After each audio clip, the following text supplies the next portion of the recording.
আমি যেতিয়া special ব্ৰাঞ্চৰ under cover হিচাপে কাম কৰি আছিলোঁ সেই মুহূৰ্তত কৰা কেইটামান কামৰ তথ্য আপোনালোকক দিবলৈ ওলাইছোঁ। কেইটামান কামৰ বিষয়ে ক'বলৈ গ'লে প্ৰথমে ক'ব লাগিব ছোৱালীৰ কথা। কেনেধৰণে মানস চলিহাই বেলেগক ব্লেকমেইলিং কৰে। ছোৱালীক ব্যৱহাৰ কৰি মানস চলিহাই বিশেষকৈ ডাঙৰ ডাঙৰ মানুহখিনিক ব্লেকমেইলিং কৰি নিজৰ কাম উলিয়ায়।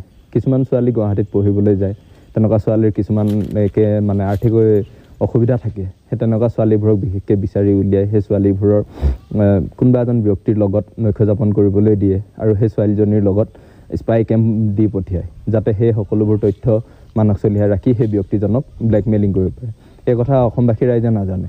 আৰু বিশেষকৈ এতিয়া অসমত হৈ আছে চুপাৰীৰ কাম। চুপাৰী চিণ্ডিকেটৰ লগত মই সম্পূৰ্ণভাৱে জড়িত আছিলোঁ। চুপাৰীৰ লগত ময়ো চুপাৰী গাড়ী পাৰ কৰাই দিয়া কাম কৰিছিলোঁ। আমাক যিখিনি আমি আণ্ডাৰ কভাৰ হিচাপে কাম কৰি আছিলোঁ, প্ৰশাসনে আমাক আণ্ডাৰ কভাৰ হিচাপে নিযুক্তি দিয়াৰ পাছত আমাক কিছুমান কাম কৰিবলৈ দিছিলে।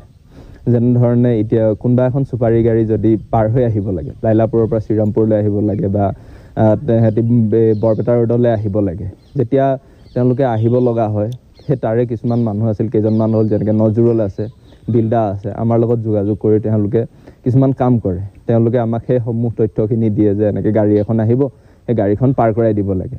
তেতিয়া আমি সেই কথাখিনি মানস চলিহাই কওঁ। মানস চলিহাই পাৰ্থসাৰথী মহন্তৰ লগত কথা পাতি কোনটো ৰাস্তাই দি আহিব, ডিমা হাছাই দি আহিব নে কোনফালেদি আহিব, সেই ৰাস্তাটো নিৰ্ধাৰণ কৰে আৰু তাত দৰ দাম ঠিক কৰে। যেনেকৈ ধৰি লওক কেতিয়াবা ছিজন ৱাইজত পাৰ কিলো ৭৫ টকাৰ হয়, কেতিয়াবা একেবাৰে নামি ৪৫ টকাও হয়। সেই হিচাপত দৰ দাম নিৰ্ধাৰণ কৰে আৰু দৰ দাম মিলিলে আগধন হিচাপত ১০ লাখ টকা হ'লে ৭ লাখ টকা আগধন হিচাপত দিব লাগিব।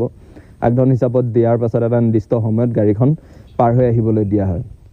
ঠিক তেনেকৈ বহুতো গাড়ীৰ ক্ষেত্ৰত তেনেকৈ হয়। আৰু কিছুমান গাড়ী যে আপোনালোকে দেখে পাৰ্থসাৰথী মহন্তই ধৰে বা প্ৰশাসনে ধৰে, সেই গাড়ীবোৰ ধৰাৰ ক্ষেত্ৰত এনেকুৱা হয়, যেতিয়া প্ৰশাসনৰ লগত তেওঁলোকে কথা পাতে, আমাৰ লগত কথা পাতে, দৰ দাম নিমিলে, তেতিয়া কি হয়, সেই গাড়ীখনক ধৰোৱা হয়। বা কিছুমান গাড়ীয়ে কি হয়, ৱেটটো কমকৈ কৈ আৰু বস্তুটো বেছিকৈ আনে, তেনেকুৱা গাড়ীখিনিক ধৰি দিয়ে। আৰু তেনেকুৱা ক্ষেত্ৰত আপোনাৰ ইউৰিয়া আহে। ইউৰিয়া অসমলৈ যেতিয়া আহে, ইউৰিয়া অহাৰ ক্ষেত্ৰতো তেনেকুৱা ধৰণৰ। ইউৰিয়াত নিষেধাজ্ঞা থকা মুহূৰ্ততো ইউৰিয়া অসমলৈ আহি আছে। ইউৰিয়া অহাৰ ক্ষেত্ৰতো একে মানস চলিহাই পাৰ্থসাৰথী মহন্তৰ লগত সকলো যোগাযোগ কৰি তেওঁলোকে আনে। আৰু ইয়াৰ পৰা যি FCI চাউল হয়, FCI চাউল বাহিৰলৈ পঠিওৱাৰ ক্ষেত্ৰত কোন মুহূৰ্তত পঠিয়াব, কেনেকৈ যাব, এই ক্ষেত্ৰতো নজৰুল আৰু পাৰ্থসাৰথী মহন্ত আৰু মানস চলিহাই বিশেষভাৱে জড়িত আছে। তেওঁলোকে কোন ৰাস্তাৰে যাব, কেনেকৈ যাব, কোনফালে যাব, কাৰ ওচৰলৈ যাব, সকলোখিনি তেওঁলোকে নিৰ্ধাৰণ কৰে। ঠিক তেনেকৈ মানস চলিহাই আৰু বিশেষকৈ যি বিলাতী চিগাৰেট হয়, যি বাহিৰৰ পৰা চিগাৰেট আহে, সেই চিগাৰেটৰ ক্ষেত্ৰত মেৰাপানীত মানস চলিহাই এখন ডাঙৰ মানে বজাৰ খুলি ৰাখিছে। হয়তো সমূহ অসমবাসী ৰাইজে নাজানে, মেৰাপানীবাসী ৰাইজে জানে। মেৰাপানীত এখন ডাঙৰ চিগাৰেটৰ বজাৰ খুলি থোৱা হৈছে। চিগাৰেটৰ বজাৰখনত বিলাতী চিগাৰেট তাত উপলব্ধ হয়, মানে গাড়ীয়ে গাড়ীয়ে বিলাতী চিগাৰেট তাত সোমোৱাই। আৰু সেই চিগাৰেটখিনি সোমোৱাৰ লগে লগে কি হয়, কিছুমান গাড়ীৰ ক্ষেত্ৰত মই যেতিয়া আহিছিলোঁ আগষ্ট, ছেপ্টেম্বৰ, অক্টোবৰ, সেই মাহত প্ৰায় মাহটোত ৩০খন ৪০খন গাড়ী তেনেকৈ সোমায়। আৰু লাষ্ট মুহূৰ্তত মই অহাৰ আগে আগে ৩খন গাড়ী সোমাইছে। তেনেকুৱাখিনি মানে বিলাতী চিগাৰেটৰ গাড়ীখিনি মানস চলিহাই তাত সোমাই পিনে নিজে চলোৱাই ৰাখিছে।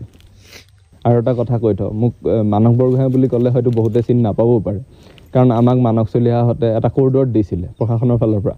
মোৰ নামটো হৈছিলে মণ্টু আৰু মোৰ যি ঘৰৰ ঠিকনা হয় মোৰ ডিব্ৰুগড় বুলি ক'বলৈ দিছিলে। ঠিক তেনেধৰণে ময়ো কৈছিলোঁ আৰু সেই ঠিক যিধৰণে মোক ক'ব দিয়ে সেইমতে কৈ আৰু সেইমতে মই মানুহৰ পৰা যিখিনি কাম কৰিবলৈ দিয়ে, টকা পইচা লোৱাৰ পৰা সকলোখিনি কৰিছিলোঁ। ঠিক তেনেকৈ কয়লাৰ কামৰ ক্ষেত্ৰতো যেতিয়া কয়লাৰ ডিপু ওলাইছিলে, তেতিয়া মানস চলিহাই কয়লাৰ কাম যেতিয়া কৰিবলৈ দিছিলে, ঠিক তেনেকৈ মোক বহুতো মানুহে মণ্টু বুলিয়ে চিনি পাইছিলে আৰু ঘৰ ডিব্ৰুগড় বুলিয়ে জানিছিলে।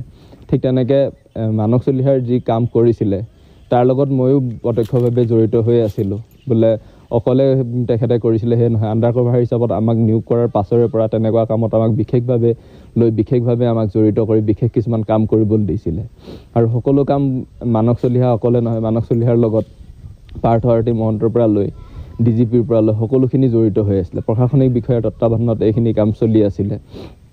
আৰু সেই প্ৰশাসনিক বিষয়াই কোৱাৰ মতে যিধৰণে DGP পাৰ্থসাৰথী মহন্তই ডিজাইন বনাইছিলে, সেইমতে মানস চলিহাই মোক থ'বলৈ ধৈৰ্য আৰু প্ৰণদীপ গগৈক পঠাইছিলে। প্ৰণদীপ আমাৰ গোলাঘাটৰ ল'ৰা হয় আৰু ধৈৰ্য শিৱসাগৰ। তেওঁলোককো এনেকৈ নাম দিয়া হৈছে।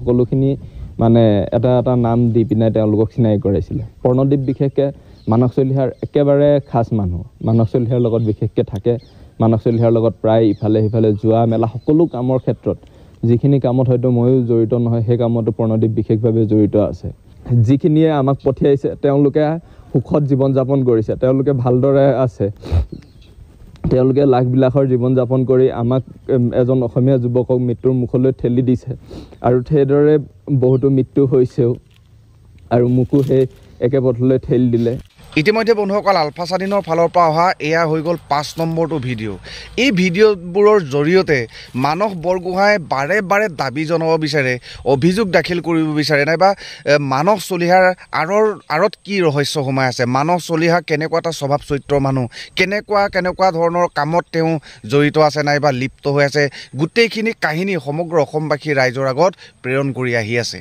গতিকে মেইন কথাটো হৈ গ'ল আটাইতকৈ ডাঙৰ কথাটো হৈ গ'ল মানস বৰগোহাঁইৰ এই যিবোৰ এই বক্তব্যবোৰ প্ৰকৃততে সত্য প্ৰমাণিত হ'বনে মানস চলিহাই যে এনেকুৱা ধৰণৰ কামবোৰত লিপ্ত হৈ আছে বুলি নিজেই স্বীকাৰ কৰি ল'ব পাৰিবনে নাইবা অসমৰ প্ৰশাসন বিভাগে তাৰ আঁৰৰ ৰহস্যখিনি উদ্ঘাটন কৰিব পাৰিবনে এয়া হৈ গ'ল যথেষ্ট লক্ষণীয় এটা বিষয়বস্তু হৈ পৰিছে মানস চলিহাক ইতিমধ্যে আৰক্ষীৰ জিম্মাত ৰখা হৈছে গতিকে পৰৱৰ্তী সময়ত এই বিষয়টো কেনেকুৱা এটা পৰিস্থিতিলৈ গুচি যায় নিশ্চয় আমি সকলোৱে দেখিবলৈ পাম আৰু আশা কৰোঁ দোষীয়ে যাতে উচিত শাস্তি পায়